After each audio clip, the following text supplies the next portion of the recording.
Hey y'all, BikeFlights brand ambassador Kerry Werner here to share with you some bike box and case shipping recommendations. Keep in mind that BikeFlights started shipping bikes in 2009. That's 13 plus years of experience in the industry with 1.2 million bike-related shipments and counting. As you can imagine, we've seen just about everything from expensive cases not being up to snuff to DIY boxes and crates moving through the shipping system. As we will get into, not all boxes and cases are the same. Here at BikeFlights, over the last 13 years, as we've received damage claims, we've cataloged that and compiled the data. We're using that data to give you guys a list of recommended bags that we give the thumbs up for, and some that we recommend you don't use. In fact, there are a lot of less than ideal choices out there that will drain your wallet and leave your equipment susceptible to damage. But before we jump into examples, let's talk about some good things to look for in a box or case. So the first thing and most important thing you're going to look for is the fact that this box or case will protect your bike.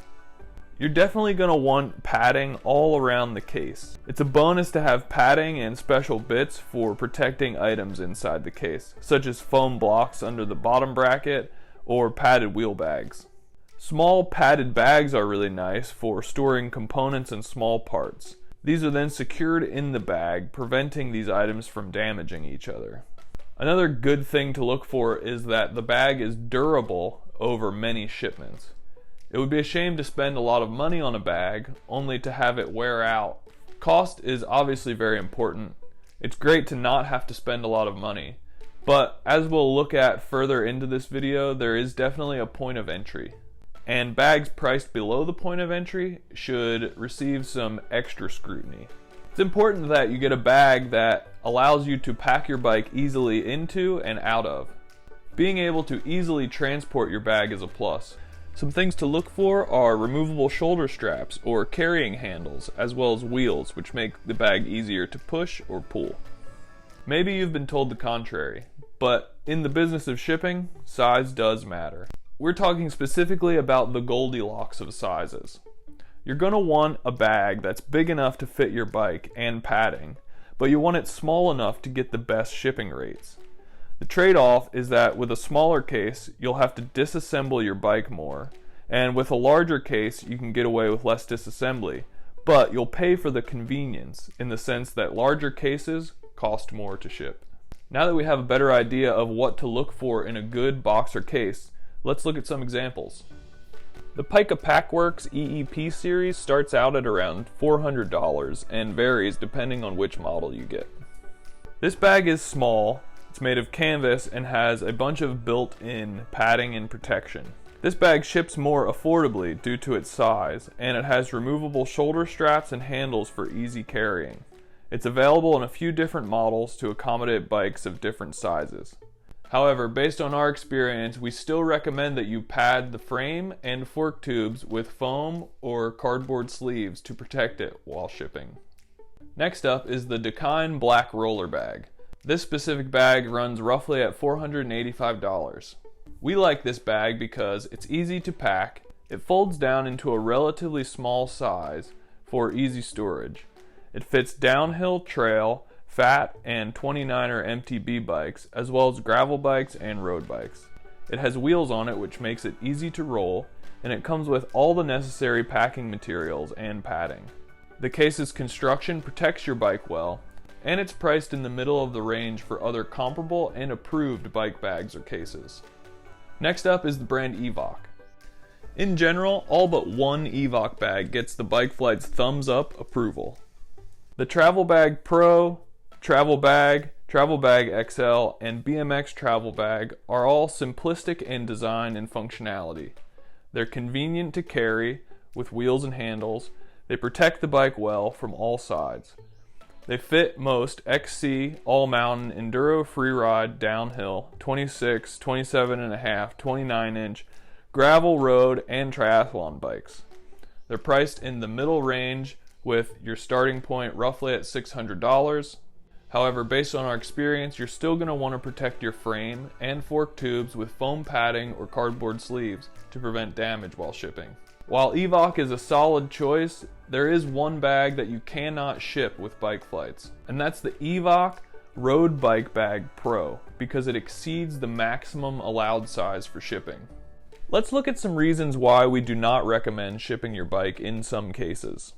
Cases designed around leaving your handlebars intact leave the handlebars susceptible to impact.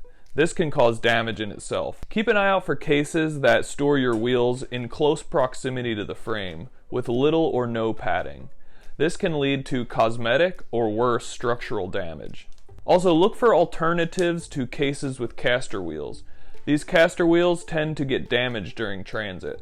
With those recommendations in mind, we do not recommend packing or shipping your bike in Sicon cases. In our experience, we see the highest incidence of damage among bikes packed and shipped in these cases. And in fact, there's one Sicon case that you can't ship at all. It's the AeroComfort Tandem Bag because it exceeds the maximum allowed dimensions.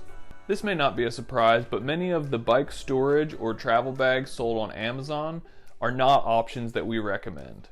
It sounds pretentious, but any case sold for less than $200, amazingly, these are sold for $40 to $60, should not be trusted to protect your bike.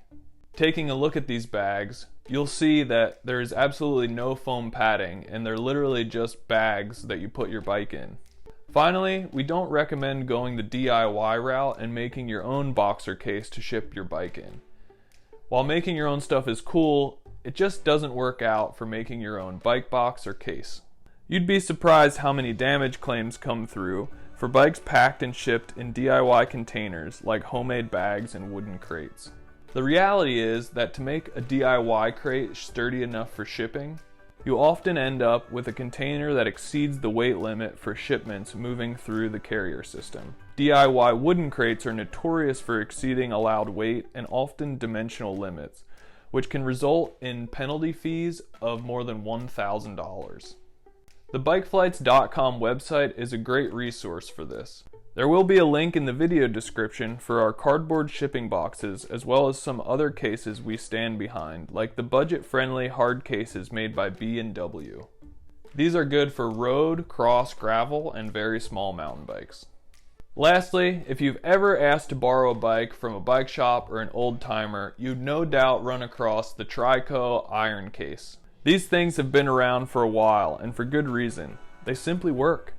A Trico iron case is a hard shell case with ample foam padding that withstands the test of time and takes a beating so your bike doesn't. But be warned, they aren't the easiest things to pack or haul around. One thing to keep in mind, no matter if you're shipping in a hard case or a soft case, is that the number one reason a bike may become lost in transit is from an improperly attached label coming off en route. So be sure to check the video description for a link for a helpful video that I made on how to properly attach a label to your boxer case. Give this video a like, and for more helpful packing and shipping related videos, subscribe to the BikeFlights YouTube channel. Thanks for watching.